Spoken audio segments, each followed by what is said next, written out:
I never intended to con anyone, but life rarely grants clean consciences to men like me. My name is Alexander Drake, though I've had more aliases than most people have had suits. To those who met me in salons, country estates, and gala halls, I was the polished guest with impeccable manners, biting wit, and the sort of charm you only find among people raised without the need for it. It began with an invitation to the Madison Gala in the spring. The Madisons weren't just wealthy, they were society itself, with a name that shaped fortunes and shattered others. Lady Evelyn Madison, sharp-eyed and sharp-tongued, hosted the annual gala as both spectacle and social inquisition. You were either someone or no one at all. I was no one when I arrived, but I left as someone unforgettable. My invitation was a forgery of the finest quality, embossed, gilded, and sealed with the Madison crest. It felt too easy. After all, I had spent years mastering the art of appearances. My suit was tailored to perfection, my shoes polished to a gleam, and my expression a careful balance of aloofness and approachability. The gala's grandeur was almost obscene. Crystal chandeliers cast a warm glow over gilded walls, while servers moved through the crowd like silent phantoms, balancing trays of champagne and caviar. The air smelled of wealth, rare perfumes, imported flowers, and the faint tang of expensive wine. It was the kind of event where people were weighed not by what they said, but by how much they could afford to leave unsaid. To some, the Madison fortune was a fortress to be admired from afar. To me, it was a challenge. Rumor had it their wealth sprawled across railroads, oil fields, and enterprises so secret, no one dared guess their true nature. Taking from them wouldn't just be a heist, it would be an art form. But unlike diamonds or bank vaults, this would require a different kind of theft: trust. I moved through the crowd as if I belonged, exchanging nods and smiles that hinted at shared history. Most people didn't question me. They were too eager to believe I was one of them. Then I saw her, Eleanor Madison. She stood apart, a quiet contrast to the swirling decadence. Where others adorned themselves in gold and jewels, she wore simplicity as though it were an emblem of power. Her gown, a deep emerald, whispered rather than shouted wealth. Her dark hair was pinned back, a few soft curls framing her face. She held a glass of champagne in one hand, the other lightly touching a string of pearls at her neck as if in thought. Her eyes met mine, and for a moment the room disappeared. She didn't look at me with suspicion, as some might have, but with something far more dangerous: curiosity. I smiled, a slow, practiced curve of the lips meant to suggest confidence and intrigue. She tilted her head, her lips curving in return. The connection was immediate, electric, like the first move in a game of chess. I approached her with the air of a man who belonged but had nothing to prove. "I don't suppose you'll dance with me," I said, my voice just loud enough to rise above the violins. "I don't suppose you'll tell me who you are," she replied, her tone as light as her smile. "Does it matter?" The truth was dangerous, so I lied, smoothly, effortlessly. I told her I was from a family of middling fortune, just enough to earn me invitations, but not enough to make me noteworthy. I mentioned years spent abroad in vague pursuits of art and culture, throwing in a name or two of galleries that sounded respectable, but obscure. She listened with a half smile, her eyes flickering over me like she was deciding how much to believe. "An art curator?" she asked, a hint of amusement in her tone. "That explains the suit." "And your pearls," I countered, "the mark of someone who appreciates timeless beauty." Her laugh was soft, melodic. It wasn't the kind of laugh that filled a room. It was the kind that drew you in, made you lean closer. She tilted her head slightly as though studying me. For a brief moment, I wondered what it would be like to be the man I was pretending to be. We danced, though I never told her my name. Names, I had learned, were often less important than impressions. I gave her my best lines, my sharpest witticisms, and my most genuine fake smiles. As the music swelled and we moved across the floor, I realized she wasn't just a mark. She was the key to everything. When the night ended, I was no longer Alexander Drake, a con artist with forged papers and a plan. To Eleanor Madison, I was something else entirely, a mystery she wanted to solve. The Madison estate was a world unto itself, sprawling across hundreds of acres like a kingdom bound by wrought iron gates. Eleanor invited me there a week after the gala. An invitation wasn't typical for her. She was the sort to let others chase her. But I'd done enough at the gala to pique her interest without giving away too much. That balance was the con artist's bread and butter. Show just enough to make them lean in, but never enough to let them see through you. When I arrived, the staff barely gave me a second glance, though I caught their flickers of curiosity. My car wasn't quite as ostentatious as the others that rolled through the estate's winding driveway, but my suit, another bespoke masterpiece, was the kind of quiet luxury they couldn't question. As I stepped out, Eleanor emerged from the grand entrance. She wore a linen dress that danced in the breeze, her hair pinned in a way that was both casual and artful. She smiled as if she'd been waiting for me her entire life. "Punctual," she said, raising an eyebrow. "Unusual for our set. Or perhaps I just understand the value of your time," I replied. She laughed, motioning me to follow her inside. As we walked, I couldn't help but marvel at the estate. Everything screamed old money, from the marble columns to the antique tapestries lining the hallways. It wasn't just wealth, it was history. This was the sort of place you didn't buy. You inherited it, carried its weight like a crown. The Madisons weren't just rich, they were a dynasty. Eleanor led me to the sunroom, where afternoon light filtered through tall windows and painted the space in soft gold. Tea was already laid out, complete with an array of finger sandwiches and pastries so delicate they looked more like art than food. She gestured for me to sit, and as I did, I caught sight of the portrait hanging above the fireplace. A stern man in a three-piece suit, Madison patriarch, no doubt. "My grandfather," Eleanor said, following my gaze. "He built most of this, acquired, expanded, and ruled. People say he was ruthless." "And what do you say?" She considered the question as she poured tea into delicate porcelain cups.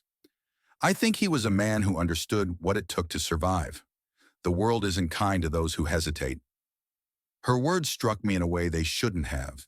Eleanor, for all her grace and refinement, wasn't blind to the world's sharper edges. I filed that away for later. Every piece of insight into her mind was a tool I could use. We talked for hours, drifting from art to travel to literature. She was sharp, quick with a retort or observation that could disarm even the most polished conversationalist. But she also listened, leaning forward slightly when I spoke, her eyes fixed on mine as though she were cataloging my every word. I told her stories of my life, carefully curated lies peppered with just enough truth to make them believable. A childhood in Europe, an education at a small but prestigious university, a career that had taken me to the grandest galleries in the world. "I envy that freedom," she admitted at one point, swirling her tea absent-mindedly. "I've never been anywhere without a chaperone or a schedule." "Then let me show you," I said. The words came out before I had time to second-guess them. "Freedom, I mean. Come with me." Her laughter was soft but genuine. "You make it sound so simple." "Perhaps it is," I replied, though we both knew it wasn't. That day ended with a walk through the estate's gardens, a labyrinth of perfectly trimmed hedges and blooms in every imaginable color. Eleanor walked ahead of me, her hands brushing over the petals as if they held secrets. I watched her, studying every detail, the tilt of her head, the way her dress caught the sunlight, the occasional glances she cast over her shoulder. By the time I left, I knew two things for certain. First, she was falling for me. Not quickly, not all at once, but in that slow, inevitable way that made it impossible to stop.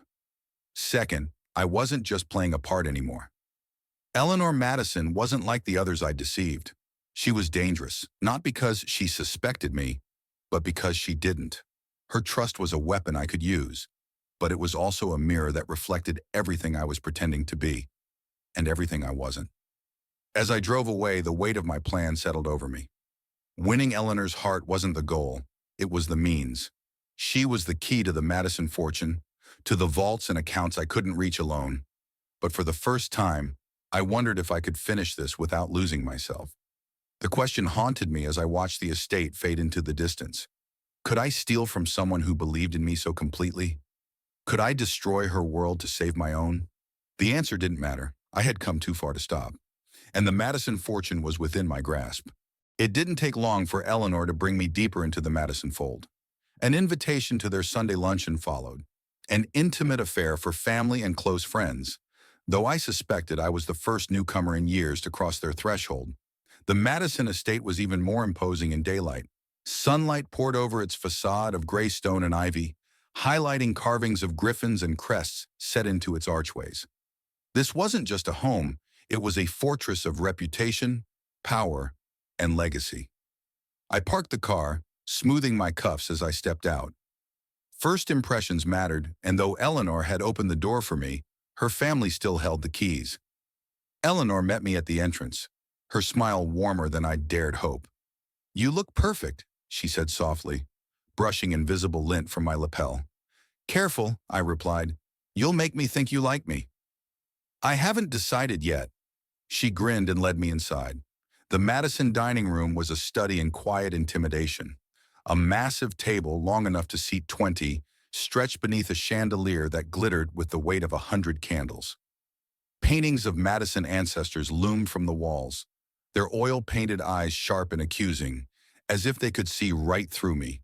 The family had already assembled, Lady Evelyn Madison at the head of the table, her spine impossibly straight, her gaze a sharpened blade. Across from her, Lord Reginald Madison, the patriarch, who barely looked up from the newspaper he held like a shield. Seated along the sides were Eleanor's older siblings. Victor, the eldest son, with his golden cufflinks and a jaw that looked perpetually clenched, and Margaret, a sharp-featured woman whose every movement seemed to drip disdain. They were the kind of people who grew up rich and had no patience for those who didn't. "Everyone," Eleanor said, her voice light. "This is Alexander Drake." Lady Evelyn's gaze swept over me, a calculating look that lasted just long enough to remind me who held power here. "And where did you say you were from, Mr. Drake?" "Florence, most recently," I answered smoothly. "Before that, Paris. My work keeps me traveling." "Your work?" Victor asked. His voice had the kind of weight that dared me to lie poorly. "Art curation," I replied, reaching for my favorite line. "Acquisitions, mostly. I specialize in finding pieces that have been overlooked."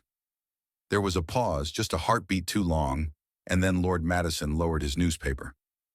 "An interesting profession," he said, his voice low and gravelly, "for someone who doesn't appear to be burdened by age or experience."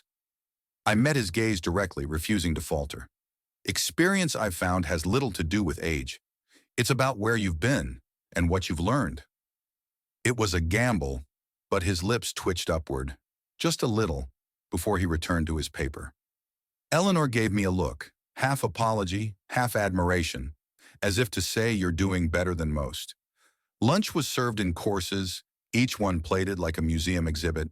Conversation floated around business deals, stock prices, and international politics. Topics I expected but never truly cared for. My role was simple: listen, observe, and say just enough to remind them I belonged. I found opportunities to charm, complimenting Margaret's taste in wine, engaging Victor on the state of modern art, offering just the right quip to make Lady Evelyn's lips curve in reluctant approval. Eleanor watched me the entire time. She was proud, as though I were something she'd discovered and could now unveil to her family. I played into it. The glances, the small touches, the shared asides. I made her feel as though she and I were already allies, a team against the world. The meal ended with cigars and cognac in the drawing room. Lord Madison waved me over, signaling I'd passed the first test. He studied me as I lit the cigar he offered, the flame catching shadows across his face. "You seem like a man who knows how to get what he wants." I exhaled smoke slowly, smiling faintly. "Only when it's worth wanting." His eyes narrowed slightly as though testing the weight of my words, then he nodded. "Good. Eleanor has a habit of bringing questionable people around. You're less questionable." "High praise," I replied, earning a gruff chuckle. By the time I left the estate, the Madisons were no longer just faces at a table. They were pieces on a board, each with a purpose. Lady Evelyn, the gatekeeper, suspicious and precise. Lord Madison, the distant patriarch, watchful but detached. Victor and Margaret, the loyal heirs, smug but predictable. And Eleanor? Eleanor was the queen, the linchpin. I had charmed them, but charm wasn't enough. Winning Eleanor's heart was only part of the game. To truly claim the Madison fortune, I needed access to bank accounts, investments, documents hidden behind vaults and signatures. For that, trust alone wouldn't do. I needed Eleanor to depend on me, to believe.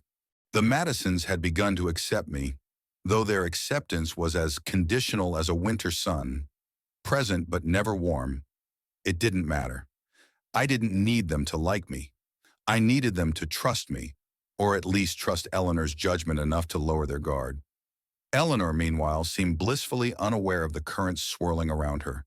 For her, we were simply two people discovering each other, learning the rhythms of a shared connection. Weeks turned into months, and I became a fixture in her life. We attended art exhibitions, charity galas, and private soirees where introductions to the elite flowed easily through her. With Eleanor at my side, doors opened before I even reached for the handle. Yet while she was my gateway to the Madison Empire, she was also becoming a complication. Eleanor wasn't like my previous marks. Most were shallow, blinded by wealth or status. But she was different, thoughtful, principled, and entirely too perceptive. She had a habit of asking questions that were harder to dodge. One night, as we sat beneath the stars in the estate's garden, she looked at me with that quiet intensity I'd come to expect.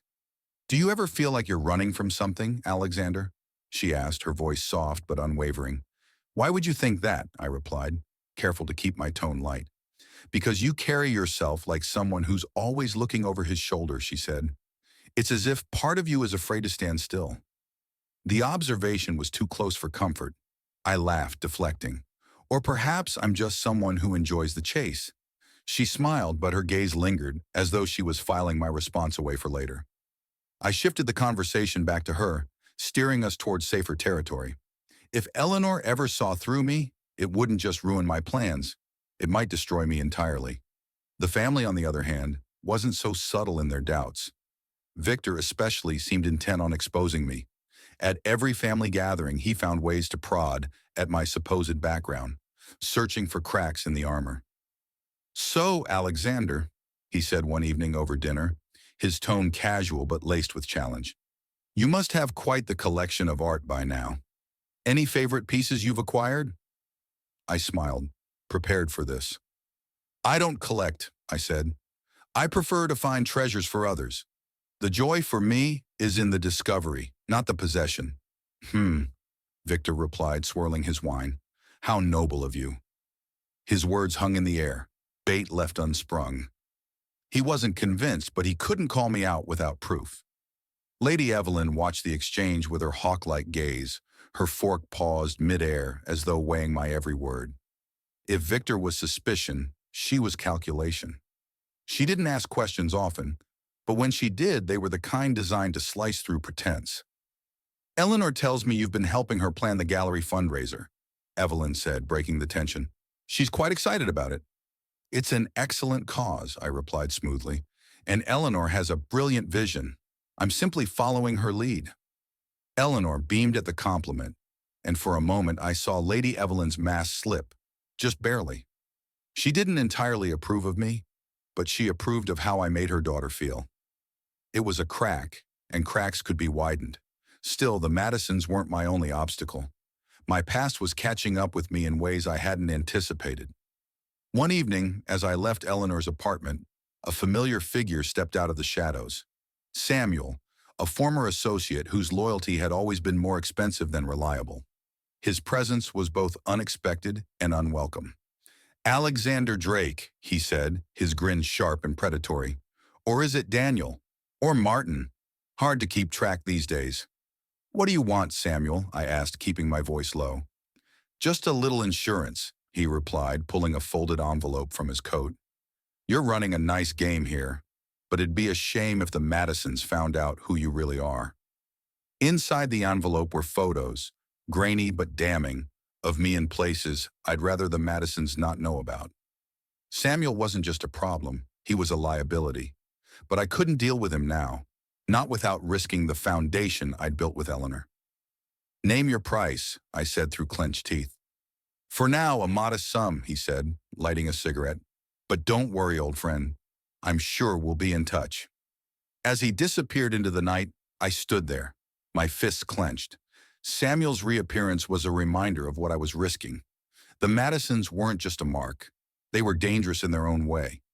If they ever discovered my deception, they wouldn't just ruin me. They'd erase me. When I returned to Eleanor's side later that night, her smile and touch felt like both a comfort and a curse. She saw me as the man I pretended to be, and I had to keep it that way. Every con has a point of no return. A moment where the lies are so deep, so tangled, that even the smallest misstep can undo everything. I had reached that moment with the Madisons. Eleanor and I had become inseparable in the eyes of her family. If I wasn't at her side during one of their gatherings, I was with her at charity events, networking dinners, or gallery openings. She'd begun introducing me not just as her partner, but as someone she trusted implicitly. That trust was what I needed, what I'd worked tirelessly to cultivate. Yet the closer we became, the more dangerous my position grew. The fundraiser for the Madison Foundation was the culmination of months of planning. Eleanor had poured herself into it, and I had carefully positioned myself as her indispensable ally. The night of the event, the grand ballroom of the Madison estate was transformed into a vision of opulence. Gilded arches, cascading floral arrangements, and a sea of champagne glasses glittering under the chandeliers. Eleanor looked radiant in an emerald gown, her hair swept back to reveal the delicate line of her neck. "You've outdone yourself," I said as I adjusted her bracelet, my fingers brushing her skin. "We've outdone ourselves," she corrected, her eyes sparkling. "I couldn't have done any of this without you." Her words hit harder than they should have. I smiled, hiding the weight they carried. "Anything for you." As the evening unfolded, I worked the room with practiced ease. I shook hands, laughed at the right moments, and charmed donors into opening their wallets for Eleanor's cause. But the Madisons were watching, as always. Lady Evelyn lingered near the edges of the room, her sharp gaze flitting between me and Eleanor. Victor, ever the skeptic, hovered just close enough to listen in on my conversations. It wasn't long before Victor cornered me. He held a glass of scotch, his tie loosened just enough to suggest he was ready for a fight. "You've got quite the talent for fitting in, Alexander," he said, his voice laced with false camaraderie. "I try," I replied, matching his tone. He leaned in, lowering his voice. "But I don't trust you. Men like you don't just appear out of nowhere." "Men like me?" I asked, arching an eyebrow. "Drifters," he said bluntly. "You're charming, yes, but charm only gets you so far. Sooner or later, you'll slip." I met his gaze, forcing a calm I didn't entirely feel. "Then I hope you're paying attention, Victor. It'd be a shame if you missed it." His eyes narrowed, but before he could respond, Eleanor appeared, slipping her arm through mine. "Everything all right?" she asked, her voice light but her expression wary. "Perfect," I said, flashing a smile. Victor was just reminding me how high the Madisons set the bar for newcomers. She laughed softly, though she shot her brother a look that could have frozen fire. Victor stepped back, his jaw tight, but he didn't press further, for now. As the night wore on, I retreated to the quieter corners of the estate, needing a moment to regroup. That was when I saw Samuel. He was standing near the garden entrance, dressed as one of the waitstaff, his posture too casual to be convincing. My chest tightened. He shouldn't have been here, couldn't have been here. I moved quickly, intercepting him before anyone else noticed. "What are you doing here?" I hissed, keeping my voice low. "Just enjoying the festivities," he said, his grin smug. "Nice setup you've got here, Alexander. Or should I say, Mr. Drake?" "Leave," I said, my hand gripping his arm tightly. "Not without my insurance," he replied, pulling a folded envelope from his pocket. "Unless you want me to take this straight to your lovely Eleanor." My mind raced. I could take the envelope, but Samuel wouldn't stop there. People like him always found more leverage. And worse, someone had seen us. As I glanced over my shoulder, I caught Margaret standing near the edge of the hall, her sharp eyes locked on us. She turned away quickly, but I knew she'd seen enough. Samuel slipped back into the shadows, leaving me with the envelope and a gnawing sense of dread.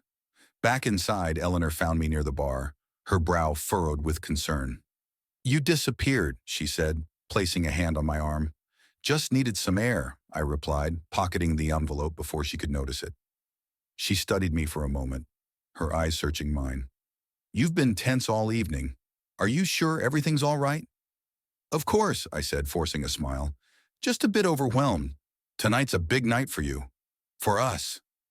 The words seemed to appease her, and she leaned into me, her warmth momentarily soothing the storm inside my chest.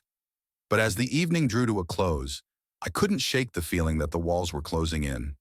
Victor's suspicions, Margaret's watchful gaze, Samuel's presence, all of it was building towards something I couldn't fully control. And then there was Eleanor, who trusted me more deeply with each passing day. I had spent my life playing roles, slipping into identities as easily as changing suits. But with Eleanor, the lines between the man I pretended to be and the man I was had begun to blur. And for the first time, I wasn't sure which one would emerge when it all came crashing down. The Madison estate felt different now. The sprawling halls, once grand and inviting, had taken on an oppressive weight. Every smile from Eleanor's family seemed sharper. Every glance lasted just a fraction too long. Samuel's presence at the fundraiser had rattled me more than I cared to admit. Worse, Margaret had noticed, and in the days since, her demeanor toward me had shifted. She wasn't as direct as Victor. Her methods were quieter, more insidious, a subtle tightening of the leash. I woke one morning to find Eleanor gone from bed, her side of the sheets already cold. I found her downstairs in the sitting room, a steaming cup of tea in hand. She was on the phone, her expression grave. When she hung up, she turned to me, concern written across her face. That was Margaret, she said, setting the phone down. Is something wrong? I asked, forcing the tension out of my voice. She wants to have lunch with us, Eleanor said, her tone hesitant. She says it's long overdue. I felt my stomach twist. Margaret's invitations weren't casual. They were calculated. But I nodded, keeping my expression neutral. I'd be delighted. Lunch was at a private club in the city, the kind of place where wealth wasn't flaunted but assumed. Margaret was already seated when we arrived, her posture perfect, her expression unreadable. She greeted Eleanor with a cool kiss on the cheek, then turned to me with a smile that didn't reach her eyes. Alexander, she said, gesturing to the seat across from her, I trust you've been settling into our family. As well as I could hope, I replied, sitting down. You've all been very welcoming. Margaret didn't respond immediately. Instead, she studied me with a predator's patience, letting the silence stretch just long enough to unsettle. I've been curious about your background, she said finally, her tone light, but her words weighted. Eleanor tells us so much about your work, your travels, but you don't talk much about your past. Eleanor frowned. Margaret, that's a little... No, it's all right, I said, cutting her off with a smile. I don't mind. The past isn't always as glamorous as the present, after all. Margaret leaned forward slightly, her eyes gleaming with something I couldn't quite place. Glamorous or not, it's important. Don't you think, Eleanor? The question was rhetorical, but Eleanor hesitated, looking between us. I could see the doubt Margaret was sowing, the seeds of suspicion she hoped would take root. Of course, Eleanor said, though her tone lacked conviction. I answered Margaret's questions deftly, weaving my usual tapestry of half-truths and fabricated details. But I could tell she wasn't convinced. She wasn't looking for answers. She was looking for cracks. After lunch, as we walked back to the car, Eleanor was quieter than usual. I placed a hand on her back, but she didn't lean into me the way she usually did. Margaret can be intense, I said, trying to dispel the tension. She's protective, Eleanor replied, her voice soft. But she's not wrong to ask questions, Alexander. I've realized I don't know much about your life before we met. I stopped walking, turning her toward me. You know everything that matters, I said, my tone earnest. She smiled faintly, but it didn't reach her eyes. That night, I was alone in the guest house, staring at the envelope Samuel had left me. Inside were the photos, along with a handwritten note. More where this came from. Don't make me regret our friendship. The threat was clear, and so was the implication. Samuel wouldn't go away quietly. I needed to eliminate him, but doing so would draw too much attention. The Madisons were also closing in. Victor's outright suspicion, Margaret's subtle interrogations, and Lady Evelyn's piercing observations. They were all circling, waiting for me to slip. And then there was Eleanor, whose trust I was losing with every unanswered question. The walls were closing in faster than I could reinforce them. 2 days later, I was summoned to the estate for dinner. The mood was tense the moment I arrived. Victor barely acknowledged me, and Margaret's smile was sharper than usual. Even Eleanor seemed uneasy, though she stayed close to me, her hand brushing mine as if trying to tether herself to something solid. Midway through dinner, Lady Evelyn cleared her throat, silencing the table. "Alexander," she said, her voice calm but commanding, "we've been discussing your relationship with Eleanor, and while I respect her choices, I believe it's time for transparency."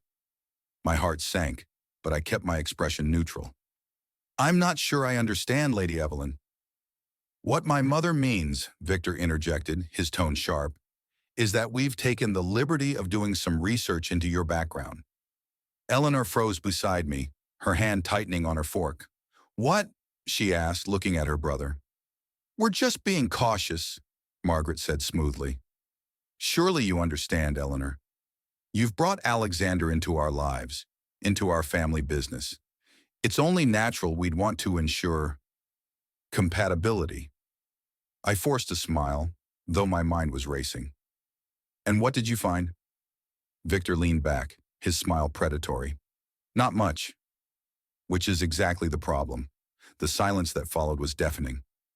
Eleanor turned to me, her eyes filled with hurt and confusion.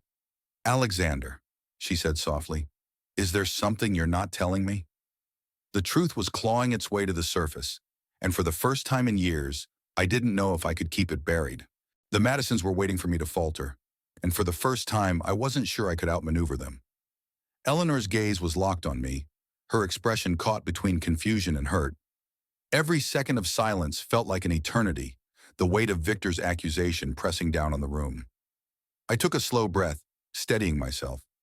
"Victor," I began, my voice calm but firm, "I understand your concerns, but let me be clear. My feelings for Eleanor are genuine." Victor scoffed, leaning back in his chair. "Genuine feelings from a man who has no past? Come on, Alexander. Who are you really?" Eleanor turned to him, her voice sharp. "Victor, stop it. This isn't the time or place for your paranoia." "Paranoia," he shot back. "You don't even know where this man comes from, Eleanor. You've brought a stranger into our family, and you expect us to just trust him?" Lady Evelyn raised a hand, silencing them both. Her piercing gaze turned to me. "Alexander, if you care for my daughter, you'll answer his question. Who are you?" For a moment I considered the escape routes. A strategic lie, an emotional appeal, anything to regain control of the situation. But then I looked at Eleanor. Her eyes, wide and searching, were filled with something I hadn't expected. Hope. She wanted to believe me. I felt the weight of the envelope in my pocket, Samuel's blackmail still fresh in my mind. The Madisons weren't just circling. They were closing in, and I had nowhere left to run. "My name is Alexander Drake," I said slowly, my voice steady. "But that's not the name I was born with." The room fell deathly silent. "I've spent my life reinventing myself," I continued, carefully choosing my words. "My past is complicated, and there are things I'm not proud of. But I've never lied about how I feel about Eleanor. That's the one thing that's real." Victor leaned forward, his smirk triumphant. "So you admit it. You're a fraud." Eleanor flinched, her hand gripping the edge of the table. "Is that true, Alexander? Did you lie to me?" "I didn't lie to you," I said, turning to her. "Not about us. But yes, my life before we met, it isn't what I told you." The words hung in the air, a fragile truth waiting to be shattered. Margaret's voice cut through the tension. "What exactly is your life, Alexander? Because I've done some digging, and what I found isn't flattering." She slid a folder across the table, its contents spilling out in a cascade of damning evidence. Falsified documents, aliases, photos from my past cons. Each piece was a shard of the identity I'd carefully constructed, now laid bare before them. Eleanor's hand flew to her mouth, her eyes welling with tears. "Oh my God," she whispered. "Eleanor, listen to me," I said, my voice desperate. "Everything I did before was for survival. I've made mistakes, but I've changed. You changed me." Victor stood, his expression a mix of fury and satisfaction. You think we're going to believe that? You've been playing her, playing all of us from the start. That's not true, I shot back, my composure cracking. I love her. Love, Victor sneered. Is that what you call it? Or is she just another mark to you? Enough, Lady Evelyn said, her voice slicing through the chaos. She turned to Eleanor, her expression softening. Darling, you need to decide what you believe.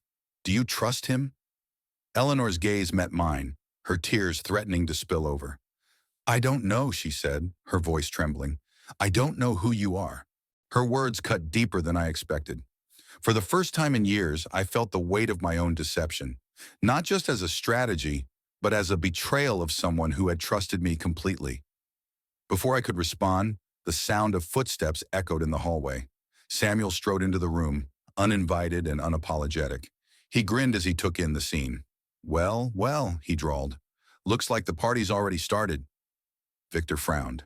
Who the hell is this? An old friend, Samuel said, flashing me a knowing look. Or maybe not so much a friend these days. Eleanor turned to me, her confusion deepening. You know him. He's a liar and a thief, Samuel said before I could answer. Same as me. The only difference is, I don't pretend to be something I'm not. Get out, I growled, my fists clenched. Not without what I came for, Samuel replied, his tone casual. Unless, of course, you want me to share a few more stories with your little family here. Lady Evelyn stood, her expression cold. Alexander, who is this man? He's no one, I said quickly. Don't sell me short, mate, Samuel said with a smirk. I'm the guy who knows all his secrets. And trust me, you've barely scratched the surface. The room was spinning out of control. Eleanor's tears, Victor's accusations, Samuel's threats. It was all collapsing around me. I did everything for you, I said, turning to Eleanor, my voice raw. I was trying to build a life with you. You built it on lies, she said, her voice breaking. There was no way out. I'd lost the game, and worse, I'd lost her. As Samuel's laughter echoed in the background, I walked out of the Madison estate, the weight of my choices crushing me.